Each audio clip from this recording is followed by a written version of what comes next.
আমাকে ভর্তি করার জন্য আমার শিক্ষক আমাকে ইনডাইরেক্টলি একটা খারাপ প্রস্তাব দিচ্ছে, তার জন্য আমি আর ভার্সিটিতে যাই না। মানে নানান ধরনের কথা, মোট কথা হলো সে আমাকে নিবে না।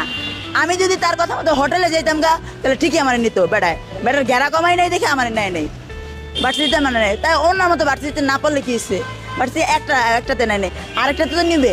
ইংলিশে অনার্স করে ওই টিচারকে দেখিয়ে দেবো, এতে আমার 4 লাখ যাক 10 লাখ যাক, আমার যদি কিডনি বেচাও যদি হয়,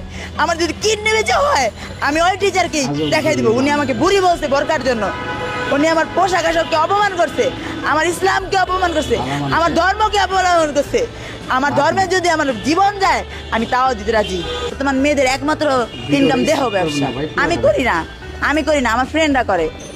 এটা তো দেহ ব্যবসায়ী। যদি কেউ বলে যে দোস্ত 1 ঘন্টা লেগে যাবি, জায়গা পরিস্থিতির কারণে তারা অনৈতিক কাজ শিখে। শুধু মেয়েদের দোষ দিতে হবে না, ছেলেদেরও দোষ আছে।